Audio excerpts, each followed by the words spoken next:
Hi అండి, నేను మీ doctor Surasura Radhakrishna, senior pulmonologist, Sircilla. Autism గురించి 2 వీడియోలు చేయదలిచాను. మొదటి వీడియోలో ఆటిజం అంటే ఏమిటి, రకాలు, కారణాలు, లక్షణాల గురించి, రెండో వీడియోలో పిల్లల ఎదుగుదలలో తల్లిదండ్రులు తీసుకోవాల్సిన జాగ్రత్తలు, వాటిని అధిగమించే మార్గాలు, నివారణ చర్యల గురించి అవగాహన.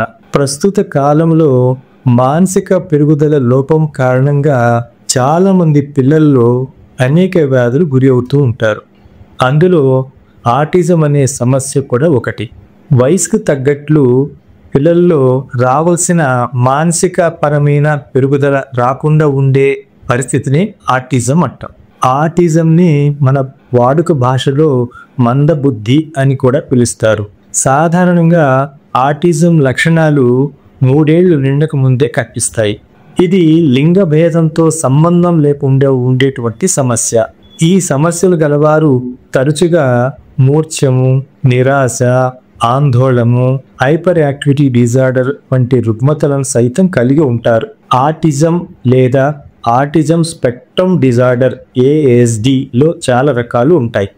ఆర్టిస్టిక్ డిజార్డర్, ఆటిజంలో ఆర్టిస్టిక్ డిజార్డర్ ఎక్కువగా కనిపించే సమస్య. ఈ రకమైన ఆటిజం మగపిల్లల్లో ఎక్కువగా గమనించవచ్చు.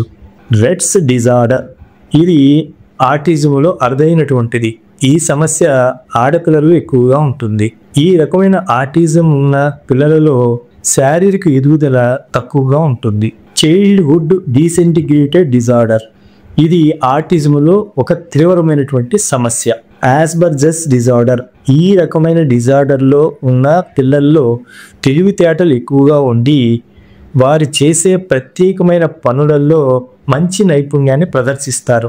ఆటిజం రావడానికి గల ప్రధాన కారణాలు ఏంటంటే జన్యుపరమైనటువంటి కారణాలు. అంటే పిల్లలలో మానసిక ఎదుగుదల సరిగ్గా లేకపోవడం వల్ల సాధారణ జీవితం గడపడం కూడా కష్టంగా ఉంటుంది.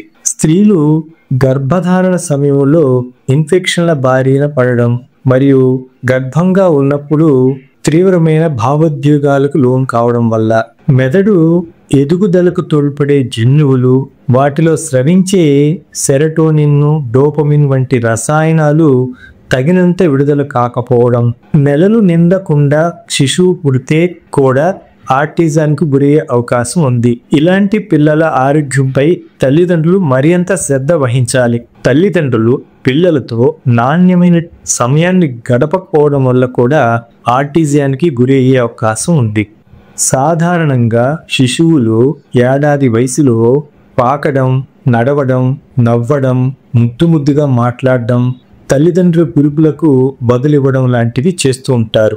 ఈ ఆటిజం సమస్యలు కలిగి ఉన్న కొంతమంది పిల్లల్లో ఎలాంటి లక్షణాలు కనిపించవు. ఈ ఆటిజం లక్షణాలు కలిగి ఉన్న పిల్లలు ఎలా ఉంటారంటే వయసుకు తగ్గట్లు మానసిక పరిపక్వత లేకపోవడం, ఎవరితోనూ కలవకుండా ఒంటరిగా ఉండడం, సూటిగా కళ్ళల్లో చూడకుండా మరియు మాట్లాడకపోవడం, ఇతరులతో కలవడానికి ఇష్టపడకపోవడం, చేసిన పనిని మళ్ళీ చేస్తూ ఉండటం, ఎలాంటి అనుభూతిని కూడా తెలపకపోవడం, గాయాలు తగిలినా తెలుసుకోలేకపోవడం, శబ్దాలను పట్టించుకోకపోవడం, సరిగ్గా మాట్లాడలేకపోవడం మరియు కారణం లేకుండా ఏడుస్తూ ఉండడం, పిలిచినా మరియు ఎవరిని చూసినా పట్టించుకోకపోవడం వంటి లక్షణాలు కలిగి ఉంటారు.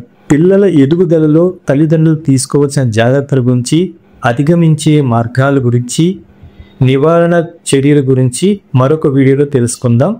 ఆరోగ్య అవగాహన కలిగి ఉందాం, ఆరోగ్యంగా ఉందాం. Thanks for watching.